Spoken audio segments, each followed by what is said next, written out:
안녕하세요. 여기는 제주살롱입니다. 저는 제주살롱에서 책방 지키고 있는 북집사예요.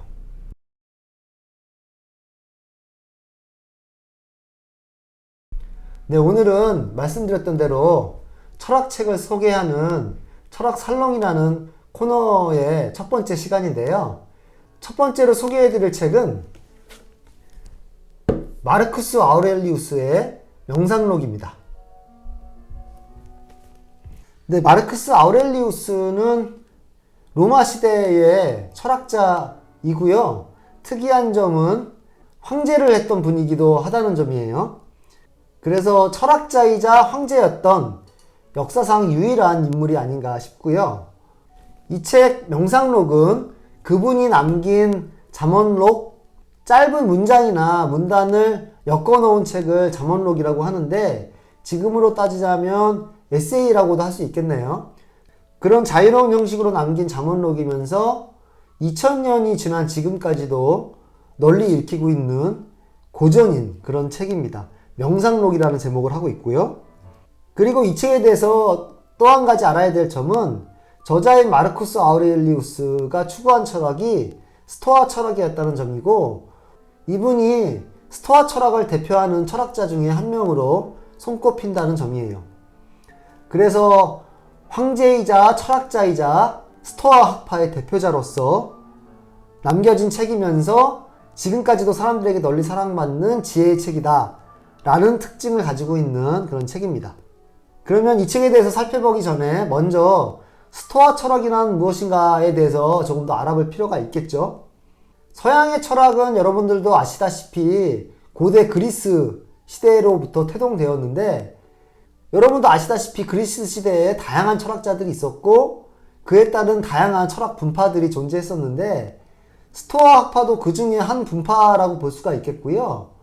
기원전 4세기경에 제논이라는 사람이 창시했다고 알려져 있습니다. 그리고 이 스토아 학파는 그리스 시대 이후에 로마가 들어서고 난 이후에도 꾸준히 많은 철학자들을 배출하였고 하나의 철학 분파로서 명맥을 계속 유지해온 역사가 긴 철학 분파라고 할 수가 있겠어요. 그렇다면 스토아 학파는 어떤 철학을 추구했는가 라고 했을 때 한마디로는 금욕주의라고 할 수가 있을 것 같아요. 지금은 우리가 너무 자유롭고 풍요로운 시대에 살고 있다 보니까 금욕주의가 부정적으로 들릴 수 있겠지만, 당시에 그리스 로마 시대에는 전쟁도 많았고 질병도 많았고 오래 살지도 못했고 격변의 시기였다 보니까 삶에 위협적인 요소들이 너무 많았고, 그래서 그러한 수많은 위협 가운데서도 어떻게 하면 마음의 평정을 유지할까 라는 점에 굉장히 고민을 많이 했어요, 철학자들이. 그래서 다양한 철학자들이 다양한 의견을 내놓는데, 스토아파는 그런 마음의 평정을 유지하기 위해서는 감정을 절제할 필요가 있다. 쾌락을 절제할 필요가 있다. 욕심을 거두고 절제하는 삶을 살아야 한다. 라고 주장을 했던 그런 철학적 분파입니다. 그런 주장이 조금은 따분하게 들릴 수도 있겠지만, 하지만 지금의 시대에까지 이 스토아파의 철학이 명맥을 유지하고 있고 지금도 연구가 되고 있는 철학이면서 이런 스토아파의 고전들이 아직까지도 읽히고 있는 것을 보면 금욕주의라는 사상이 지금의 풍요로운 현대시대에도 시사하는 바가 크다. 어떤 점에서는 우리에게 깨우쳐주는 바가 있다 라는 측면이 반영되어서 그런 것은 아닌가 라는 생각이 조금 들고요. 아마도 지금처럼 풍요롭고 나를 만족시킬 수 있을 만한 것들이 도처에 널려있는 시대일수록 삶의 만족도, 마음의 평화는 더더욱 얻기 힘들어지기 때문에 이러한 철학들이 주목을 받는 게 아닌가, 그런 생각이 또 한편으로 들기도 해요. 그리고 특별히 스토아 철학이 도움이 되는 측면은 내가 삶에 있어서 힘들고 어려운 상황에 처할 때가 많은데, 그럴 때 내 마음이 심하게 동요되고 불안에 휩싸이고 미래가 걱정되고 이런 순간들이 많잖아요. 그럴 때마다 스토아 철학을 읽으면 굉장히 큰 위안이 되기도 하고 마음을 가라앉히는데 어느 정도 도움이 되기도 하거든요. 그래서 지혜의 책, 현자의 책 이렇게 불리는 게 아닌가 그런 생각이 또 듭니다.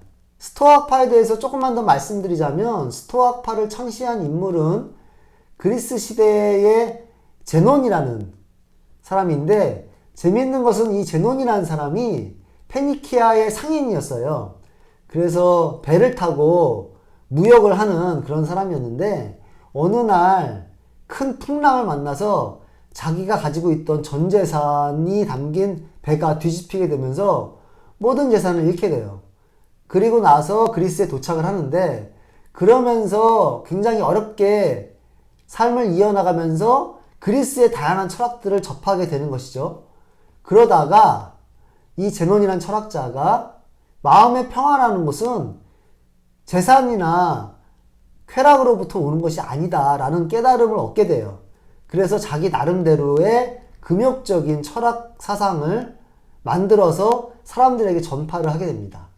그리고 자신의 생각을 전파를 하던 그 장소가 우리가 알고 있는 그리스 신전 같은 기둥이 서 있는 건물 있잖아요. 그런 건물의 기둥에 서서 강연을 했다고 알려져 있거든요. 그래서 스토아라는 말이 그리스어로 기둥, 주랑을 의미해요. 그래서 기둥에서 주로 강연을 한 철학이다 라는 의미에서 스토아 철학이라는 이름이 붙었다고 해요. 그래서 제논이라는 사람에 의해서 설파됐던 이 스토아 철학이 그 이후에 꾸준히 많은 제자들을 양성하게 되고 로마 시대까지 이어져서 내려오게 되는데 우리가 알만한 스토아 철학의 대표적인 인물이라고 한다면은 로마 시대의 키케로나 세네카, 에픽테토스 그리고 마르쿠스 아우렐리우스와 같은 사람이 있거든요. 키케로는 여러분들도 잘 아시는 로마의 초대 황제 아우구스투스 시대에 원로원을 지냈던 정치가이자 전략가로서도 알려져 있죠. 물론 아우구스투스에 맞섰다가 나중에 큰 화를 당하게 되긴 하지만 정치가로서는 높이 평가받지 못하지만 그가 남긴 저술들이 철학적으로는 굉장히 의미가 있고 그 이전의 스토아 철학 사상을 다 집대성해 놓은 그런 분이 키케로이기 때문에 그리고 문장이 매우 좋았다고 해요. 그래서 후대 사람들에게 철학자로서는 큰 칭송을 받았던 인물입니다. 그리고 스토아 철학자로서 우리에게 가장 잘 알려져 있는 인물이 세네카인데 네로 황제의 스승으로 알려져 있죠.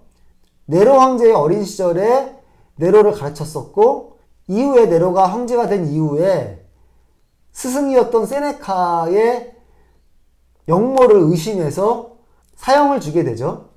그때 세네카가 마치 소크라테스처럼 덤덤하게 그 사약을 받아들였다는 일화가 굉장히 유명한데 스토아 철학이 금욕주의로도 유명하지만 죽음을 계속 상기시키는 그런 죽음의 철학으로도 유명해요. 제가 저번 달에 이달의 책을 소개하면서 드렸던 말씀이기도 한데 로마 시대에 굉장히 유명한 속담 중에 하나가 메멘토 모리라는 말이 있는데 그게 죽음을 기억하라라는 뜻이거든요. 그래서 살아있을 동안에 항상 죽음을 떠올릴 수 있어야지만 오히려 삶의 풍요로움을 지금의 소중함을 우리가 더욱 크게 만족하고 즐길 수가 있다. 그래서 죽음이라는 것이 오히려 삶을 더 살아있게 하는 그런 기폭제가 된다. 그런 말씀을 드렸던 적이 있는데 그런 의미에서 죽음을 항상 곁에 두고 내가 죽는다는 것을 떠올릴 수 있어야 된다라고 말하는 것이 스토아 철학의 특징이기도 하고 그래서 자신의 죽음, 자신의 운명을 순순히 받아들일 것을 권장하는 철학이기도 한데요. 그래서 세네카가 죽을 당시에 도망치지 않고 죽음을 순순히 받아들였다라는 그런 일화가 스토아 철학을 실천적으로도 말해주는 대표적인 일화라고 할 수 있겠어요. 그래서 철학자의 죽음으로 굉장히 잘 알려져 있는 그런 일화가 바로 소크라테스의 죽음과 세네카의 죽음이기도 합니다. 그리고 에픽테토스라는 철학자는 노예였다가 철학자가 된 특이한 이력을 가지고 있는 그런 철학자입니다. 노예로 살았던 자신의 이력 때문에 재산이나 명예를 탐하지 않고 삶 그 자체에 만족하라는 이 철학자의 말이 더욱더 설득력 있게 들리곤 하는데요. 스토아 철학자 중에서 가장 통찰력 있고 깨달음을 줄 만한 문장들을 많이 남긴 그런 철학자가 에픽테토스입니다. 제가 예전에 이달의 책으로 소개해드렸던 우연은 비껴가지 않는다라는 책에서 스토아 철학이 굉장히 많이 등장하거든요. 그 소설의 주인공인 엘리자베스 핀처가 철학자이면서 가장 강조하는 철학이 스토아 철학이었는데 그 책에 보면은 에픽테토스의 문장이 많이 등장을 해요. 그리고 마지막으로 스토아 철학자로 잘 알려져 있는 분이 바로 이 마르쿠스 아우렐리우스입니다. 마르쿠스 아우렐리우스는 황제였지만 그리고 매우 큰 땅을 가지고 있었던 제국이었던 로마 시대의 황제였지만 로마 시대의 황제라는 것이 우리가 알고 있는 것처럼 항상 부귀영화를 누리고 권력을 행사하면서 자신이 원하는 대로 살 수 있었을 것 같지만 그렇다기보다는 로마 시대의 황제는 일반 사람들보다 목숨이 더 위태로웠고요. 황제의 재위기간이 굉장히 다 짧았었고 심지어 며칠 만에 황제가 폐위된 그런 황제들도 있고 수많은 정적들 속에서 자신들의 지위를 유지해야 되기 때문에 아주 힘들면서도 고민이 많고 두려움과 공포를 안고 살았어야 되는 그러한 지위에 있었던 사람들이 로마 시대의 황제였어요. 그래서 실제로 마르쿠스 아우렐리우스의 전기를 보면 이분도 황제에 오르지 않기 위해서 굉장히 노력을 기울였지만 어쩔 수 없이 황제에 오를 수밖에 없었다. 이런 얘기들이 있거든요. 스토아파가 자신에게 주어진 임무, 자신에게 주어진 역할에 최선을 다하는 이런 덕목을 강조하는데 그러한 것처럼 마르쿠스 아우렐리우스도 자신에게 주어진 숙명이나 운명처럼 이 황제직을 수용하고 역할을 수행을 해 나간 것이죠. 이런 얘기를 하니까 비슷한 황제 이야기를 담은 소설이 생각나는데 제가 몇 달 전에 소개해드렸던 존 윌리엄스의 아우구스투스라는 소설이에요.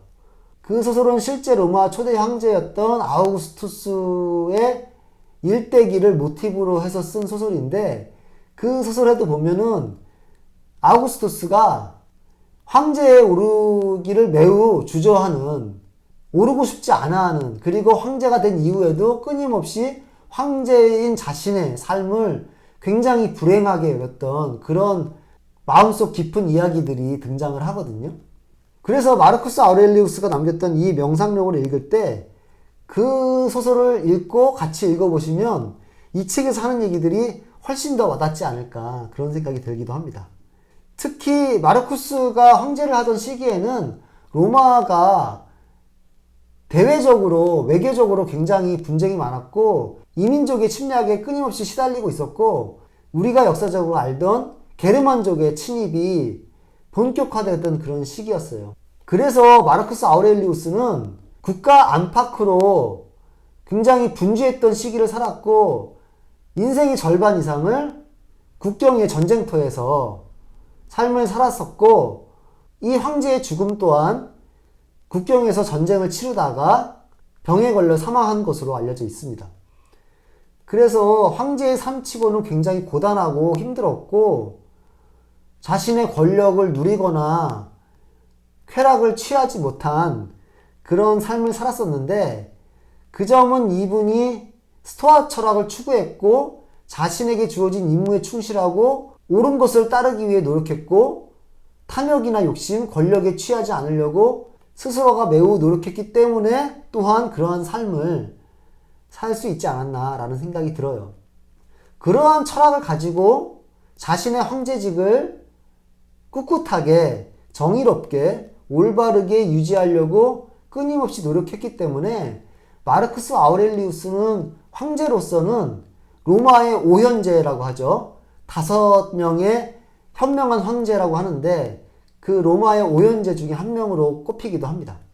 실제로 이분은 역사적으로 평가를 해봤을 때도 황제로서 굉장히 통치를 잘 했고 이 사람이 통치하던 시기에 로마 제국은 굉장히 안정적으로 번영을 누렸다고 해요. 이 사람의 정치적이고 사회적인, 경제적인 공로도 굉장히 크게 인정을 받고 있습니다.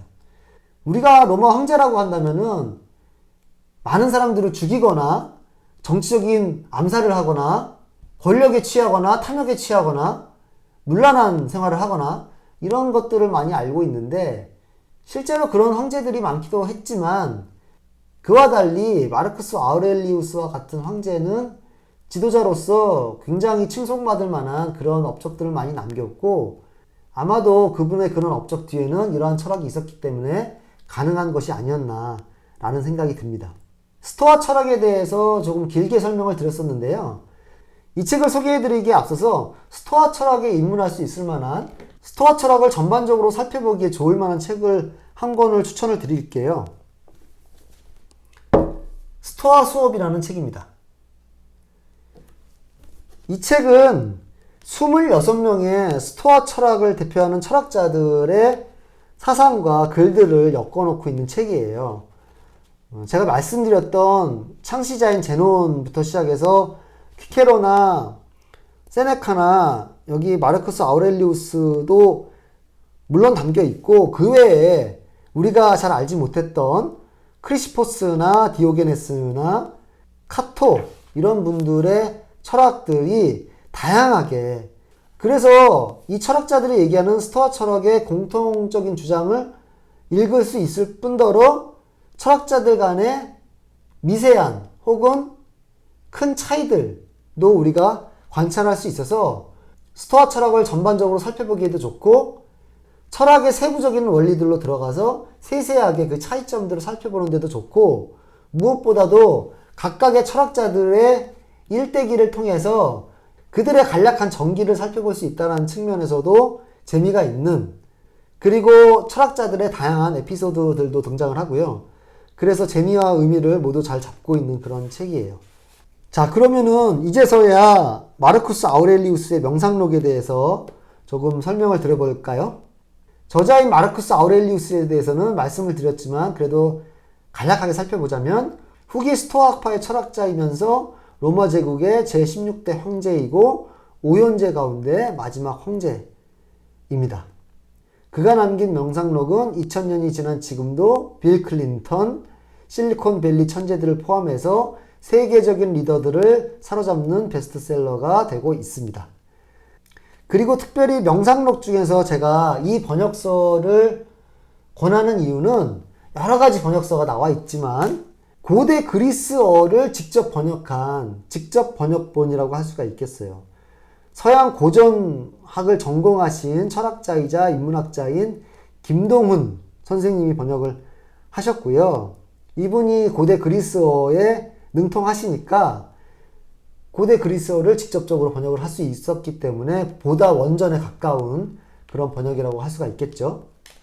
그리고 보시다시피 이렇게 밑에 각주도 달아서 낯선 용어나 어려운 개념이 나오면 친절하게 설명을 해주기도 하시고요. 하나의 문단이 한 문장이나 몇 문장으로 이루어져 있어서 짧게 자신의 단상을 적은 그런 형태여서 어떤 줄거리를 가지고 이어지지 않기 때문에 잠깐씩 읽고 덮을 수 있는 그러한 책이에요.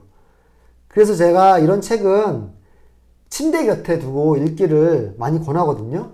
그래서 자기 전에 마음이 조금 시끄러울 때 이 책을 읽고 몇 가지 문장을 읽으면서 마음을 정리하고 마음의 평정심을 가져오면서 잠자리에 드는, 그렇게 하기에 굉장히 유용한 책입니다. 어떻게 보면 마르쿠스 아우렐리우스가 치열한 전장에서 자신의 마음을 다스리기 위해서 써내려간 일기 같은 것이니까요. 남의 일기를 훔쳐보는 그런 마음으로 봐도 재밌을 것 같아요. 책의 내용은 특별히 줄거리를 가지지 않기 때문에 어떤 내용을 가진다라고 말씀드리기보다는 아까 말씀드렸던 스토아파가 말하는 주장들, 나의 욕망을 절제하고 나의 이성, 지성을 따를 것을 권유하는 그런 내용들이고요. 그리고 이 황제가 특별히 강조하는 부분이 명예, 허세, 권력, 다른 사람들의 이목, 이런 것들에 휘둘리지 마라. 이런 점들이 지금의 현대인에게도 굉장히 시사하는 바가 많을 것 같아요. 지금의 현대시대가 다른 사람의 시선이나 평판, 명예 이런 것들을 굉장히 추구하는 그런 시대다 보니까 그런 것들을 굉장히 이 책에서는 폄하하거든요. 그것은 삶의 평안이나 행복을 위해서 아무 도움이 안 된다는 말을 굉장히 날카롭고 비판적으로 얘기를 합니다. 그래서 그런 남의 시선에 매달리고 있는 나 자신에 대해서 내가 스스로 돌아보는데 굉장히 많이 도움이 되는 그런 책이기도 해요. 그리고 자신의 운명, 숙명에 대한 얘기도 많이 하는데 지금 내가 처한 상황에 대한 불평보다는 지금의 내가 처한 상황을 나의 운명으로 받아들이고 내가 여기서 할 수 있는 것이 무엇인지를 찾아서 내가 할 수 있는 것들을 해나가는 그런 마음의 태도를 얘기를 하는데 그러면서 특별히 많이 강조하는 것이 나라는 사람이 가진 본성을 발휘하라는 얘기를 해요. 그래서 여기서 말하는 운명이라는 것이 모든 것을 주어지는 대로 다 받아들여서 거기에 굴복해라 이런 의미라기보다는 모든 사람, 모든 동물, 모든 식물은 각자 이 우주에서 자기가 맡은 역할과 자신의 본성이 있다고 얘기를 하거든요. 스토아 철학은. 그래서 나도 우주의 한 부분으로서 내 자신이 타고난 그런 본성과 역할이 있다라고 얘기를 해요. 그래서 내게 주어진 본성과 역할을 내가 끄집어내서 충실하게 실현하는 것이 곧 올바른 삶이면서 나다운 삶이면서 내가 만족할 수 있는 삶이다 라고 얘기를 하고 있어요. 그래서 본성을 실현한다는 그런 말이 굉장히 많이 등장을 하고 본성을 실현하기 위해서는 내 본성이 무엇인지를 알아야겠죠. 내 본성을 알기 위해서는 욕망이나 쾌락보다는 내 이성과 지성에 의해서 나를 관찰하는 그런 시간이 굉장히 중요하다 이런 얘기를 많이 해요. 그래서 이 책도 명상록이 아닌가. 명상, 관조 이런 것들이 외부의 세계에 대한 관조도 그렇지만 내 안에 나의 마음에 대한 명상, 관조, 관찰을 굉장히 중요시 여기고 있다.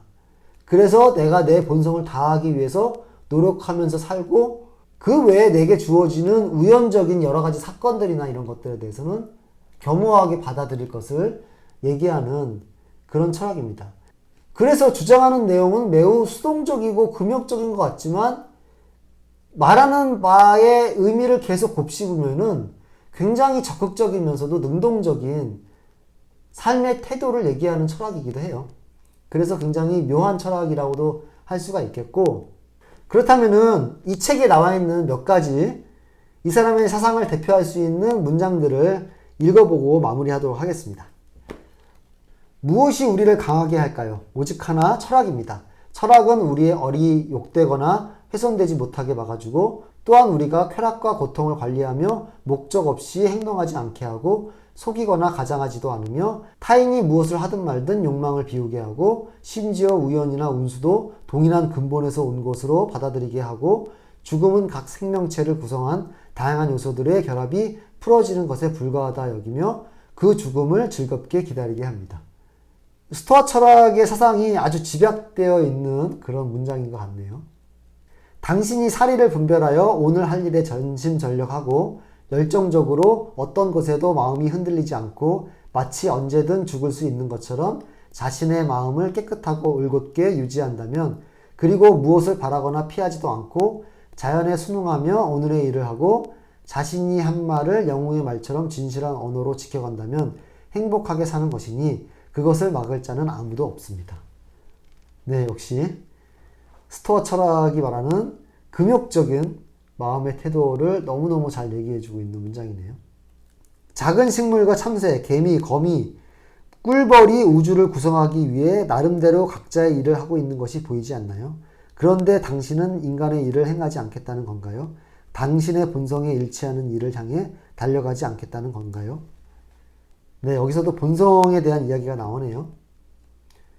본성에 대해서 굉장히 강조하고 그 본성을 자신의 운명으로 받아들이고 그 본성을 실현하는 그런 것이 곧 참다운 인생이다라고 말하는 그런 맥락이 니체가 말하는 운명을 사랑하라, 아모르 파티하고도 연결이 되는 그런 말이 아닌가 싶어요. 니체 또한 자신이 가진 본성을 최대한 실현하는 것을 자기다운 삶이라고 말을 했고, 그런 의미에서 운명을 사랑하라 라는 말을 강조를 한 적이 있죠. 되풀이하여 생각해 보십시오. 우주 안의 만물은 연결되어 있고 서로 의존하고 있습니다. 어떤 의미에서 만물은 서로 엉켜 있고 그런 이유로 서로 친밀합니다. 즉 서로 호흡을 맞추며 통일성을 갖는 가운데 서로 밀고 당기며 하나가 가면 다른 하나가 뒤따릅니다. 네, 이 문장은 스토아파의 우주론을 잘 말해주고 있는 부분인데요. 스토아파의 우주론은 우주 전체를 하나의 연결된 유기체로 보는 그런 관점이 있어요.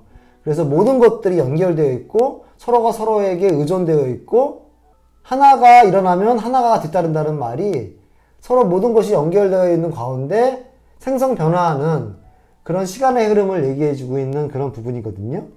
이런 부분은 데모크리토스의 원자론하고 상반되는 그런 우주론이라고 할 수가 있겠어요. 데모크리토스의 원자론은 우주가 원자라는 하나의 가장 작은 요소들의 결합 방식에 의해서 구성된다고 얘기를 하는데, 그래서 원자가 하나인 거죠. 그래서 하나의 원자가 별도로 따로따로 존재하고 그것이 결합됐다가 해체됐다가 이런 방식인데, 스토아파는 그런 하나의 원자를 전제하기보다는 우주 전체가 다 하나로 연결되어 있다. 하나의 전체로 보는 그런 관점을 가지고 있습니다. 그런 의미에서 유기체적이라고 할 수가 있겠고, 이런 우주론을 가지고 있기 때문에 모든 우주 안의 각 요소들이 전체의 부분이고 그 부분들이 서로 전체라는 우주 안에서 서로 연결되어 있고 의존되어 있다. 이런 개념이고, 그래서 여기서 얘기하는 통일성이라는 것이 부분들이 서로 의존 관계에 놓여 있어서 전체가 하나의 전체로서의 통일성을 갖는다. 그런 의미가 될 수 있겠고, 그래서 모든 요소가 서로 의존되어 있기 때문에 하나가 일어나면 하나가 그에 의존돼서 뒤따른다 라고 얘기를 하고 있어요. 그런데 이런 방식으로 시간의 흐름을 얘기하는 것이 불교의 연기론하고 굉장히 흡사합니다. 불교의 연기론도 하나가 일어나면 그에 의존되어서 또 하나가 일어나고, 그래서 모든 게 연결되어 있어서 하나가 일어나면 하나가 소멸되고 하나가 일어나면 또 하나가 소멸되는 연기론이라는 것이 만물의 생성 변화를 하나가 일어나면 다른 하나가 그에 뒤따라서 그에 의존돼서 일어난다. 이렇게 서로 계속 맞물려서 계속 변화가 일어나고 이런 변화의 흐름을 시간이라고 할 수 있다. 이렇게 설명할 수가 있겠는데, 그런 불교의 연기론하고 굉장히 닮아있는 우주론의 설명이라고 할 수가 있겠어요. 그리고 금욕을 강조한다는 측면에서도 불교하고 흡사한 측면이 있는데, 그래서 스토아 철학이 계속 공부를 해나가다 보면 불교 철학과 윤리적인 측면에서 형이상학적인 우주론 측면에서 굉장히 흡사하다는 것을 알 수가 있어요. 진정 문제가 어디에 있는지 안다면 다른 사람에게 당신이 어떻게 보일까 하는 생각은 버리고 본성이 원하는 대로 남은 삶을 사는 것에 만족하십시오. 본성이 원하는 것에 대해 깊이 생각하고 다른 어떤 것도 당신의 마음을 바꾸지 못하게 하십시오. 당신이 몹시 방황한 것은 3단 논법과 부유함, 명예, 그리고 쾌락 그 어느 곳에서도 참 삶을 발견하지 못했다는 것을 말해줍니다. 네, 이 부분도 계속 말씀드렸던 본성에 대한 실현, 그리고 재산과 명예, 쾌락, 그런 것에 집착하지 않는 절제된 삶, 이런 것에 대해서 얘기를 하고 있고, 여기서 얘기하는 본성이 원하는 대로 사는 삶, 본성이 원하는 것에 대해서 깊이 생각하는 그런 삶, 이것이 곧 스토아파가 얘기하는 참 삶이라고 할 수가 있겠고, 네, 마지막으로 한 문장만 더 읽어보고 마무리하도록 하겠습니다. 노예처럼 결핍에 묶여 욕망에 비굴하게 휘둘리는 것보다 가진 것들을 자유롭게 활용할 수 있는 것이 더 낫습니다. 신들께서 우리 자신을 심지어 우리 손 안에 있는 것을 돕지 않는다고 누가 감히 말할 수 있을까요? 네, 스토아파는 욕망에 휘둘리는 것을 노예의 삶이라고 얘기를 하고 있네요. 그리고 자유로운 삶은 자신의 본성을 잘 실현하는 삶이라고 얘기를 하고 있습니다. 그리고 자신의 본성을 잘 실현할 때 신들이 나서서 도와준다라는 말을 하고 있는데, 여기서 신들이라는 것은 우주의 본성이라고 얘기할 수가 있겠어요. 그래서 우주가 가지고 있는 본성에 맞게 나의 본성도 연결되어 있을 것이고, 내 본성에 맞게 내가 나를 실현하면 그것이 곧 우주의 본성에 맞는 것이니 우주가 나를 도와줄 것이다. 즉 신들이 나를 나서서 도와줄 것이다 라고 얘기를 하고 있네요. 그래서 유기적으로 연결되어 있는 우주론이라는 형이상학적인 관점과 개인의 삶은 어떠해야 하는가라는 개인의 도덕론을 연결시켜서 설명해주고 있다고 볼 수가 있겠어요. 그래서 이 스토아 학파의 철학을 통해서 나는 우주가 부여한 내 본성을 잘 실현하면서 살고 있는가, 혹은 나의 본성은 어떠한 것인가에 대해서 내가 얼마나 잘 알고 있는가 라는 생각을 해볼 수 있을 것 같고, 그래서 내 본성과 관련되어 있지 않는 것들, 그러니까 명예나 쾌락이나 욕망 이런 것들에 조금은 덜 집착하면서 정말로 삶에서 중요한 것, 참된 삶을 실현하게 해주는 나의 본성을 찾고 실현하는 데 주력할 것을 권고하고 있는 그런 철학이라고 할 수가 있겠네요. 자, 지금까지 마르쿠스 아우렐리우스의 명상록과 스토아 철학에 대해서 살펴봤습니다. 철학살롱 첫 시간이었는데 어땠는지 궁금하네요. 첫 시간인 만큼 여러분들에게 조금 더 친숙하게 접근할 수 있는 도움이 될 만한 지혜의 말을 담고 있는 책을 골라봤는데요. 앞으로는 다른 철학자들의 더 다양한 이야기를 나눠보도록 하겠습니다. 너무 책에 한정되기보다는 철학자와 그 사람의 철학, 그리고 그 외에 다양한 에피소드나 재미있는 이야기거리도 같이 해서 의미있고 재미있는 시간으로 만들어 보고자 합니다. 앞으로도 많은 관심을 부탁드리고요. 저는 또 다음 시간에 찾아뵙도록 하겠습니다. 감사합니다. 안녕히 계세요. 안녕. 감사합니다.